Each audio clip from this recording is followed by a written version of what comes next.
हमारे ज्योतिष शास्त्र में चूचे चोला अश्विनी से लेकर के भरणी कृतिका पुष्य अनुराधा ज्येष्ठा और ऐसे मीन राशि के अंतर्गत रेवती नक्षत्र आते हैं। ये ज्योतिष शास्त्र के 27 नक्षत्र, हर नक्षत्र का अपना अपना महत्व होता है। कोई नक्षत्र में हम देखते हैं कोई कुछ काम का है, कोई कुछ काम का है। ऐसा नहीं कि हर नक्षत्र में हर काम होता है। कोई नक्षत्र, हर नक्षत्र की अपनी विशेषता है। लेकिन इन नक्षत्रों में 5 नक्षत्र हमारे शास्त्र कहते हैं जिनका विशेष महत्व है। ये 5 नक्षत्रों का समूह को हमारे शास्त्र कहते हैं पंचक। तो पंचक के अंतर्गत जो 5 नक्षत्र आते हैं उनमें धनिष्ठा, शतभिषा, उत्तरा भाद्रपद, पूर्वा भाद्रपद और रेवती, ये 5 नक्षत्र आते हैं।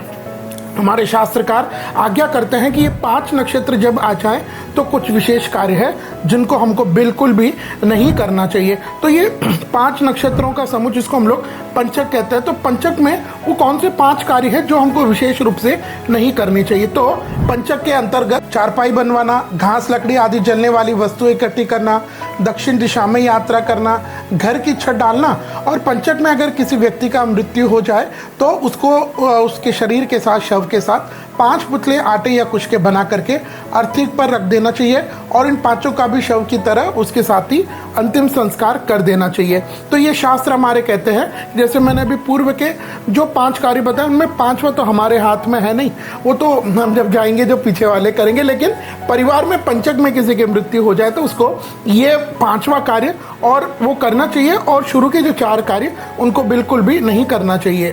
पंचक की जब हम बात करें तो ऐसे नहीं कि पंचक हमेशा समाप्त होते हैं। कई लोग हमसे पूछते हैं महाराज जी अभी पंचक चल रहे हैं तो हम ये काम करें क्या, महाराज जी हम ये काम नया काम प्रारंभ कर सकते क्या। देखिए पंचक में आपको सिर्फ जो पूर्व में 5 कार्य बताए उनको छोड़ करके सभी कार्य कर सकते हैं। बल्कि मैं तो इतना कहूँगा कि पंचक के अंतर्गत जो हमारा धनिष्ठा है, शतभिषा, उत्तरा भाद्रपद, रेवती नक्षत्र है, पूर्वा भाद्रपद, ये आते हैं। ये तो हमारे बहुत से कार्यों में हमने इनको शुभ माना है।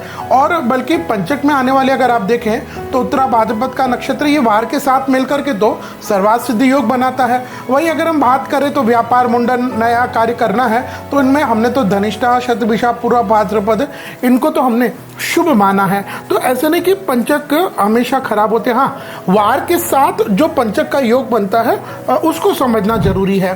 तो सोमवार से जो पंचक प्रारंभ हो जाते हैं वो राज पंचक कहलाते हैं।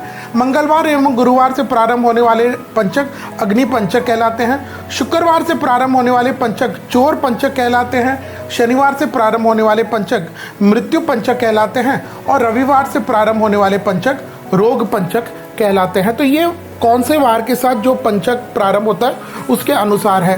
तो ऐसे नहीं कि पंचक में हर कार्य खराब होता है। कई विवाह है वो भी पंचक में होते हैं। पंचक में बेसिकली ऐसे होता है कि एक कार्य जो मैंने पूर्व में बताया 5 अशुभ कार्य, मतलब जो अगर हम पंचक में करते तो आपको फिर उनको 5 टाइम्स उनका रिपीटेशन होता है। मैंने तो बहुत से परिवारों में ऐसे देखा है कि जब पंचक में किसी की मृत्यु हो जाए, अगर वो पंचक की शांति नहीं कराते हैं तो कंटिन्यूसली 4 महीने 5 महीने के अंदर अंदर ही उनके परिवार के 5 लोगों तक की मृत्यु हुई है। तो पंचक में मृत्यु होने पर शांति कराएं और अन्य जो 4 काम है उनको बिल्कुल हमें रोक देना चाहिए। तो आइए अब हम बात करते हैं साल 2026 में मई के महीने में पंचक प्रारंभ कब होंगे और समाप्त कब होंगे। तो मई के महीने में पंचक प्रारंभ हो जाएंगे रविवार 10 मई 2026 को दोपहर के 12:12 और मई के महीने में पंचक समाप्त हो जाएंगे गुरुवार 14 मई 2026 को रात्रि के 10:34।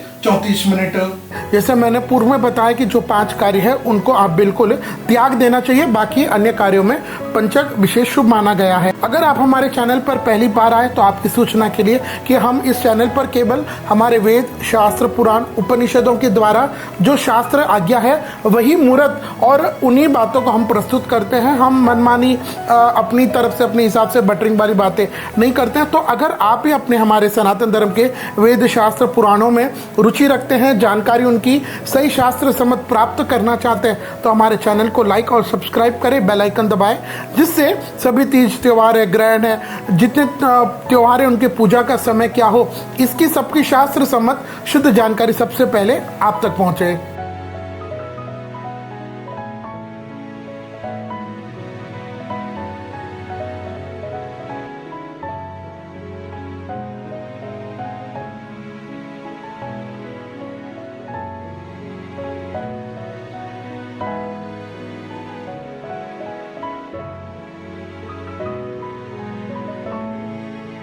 है।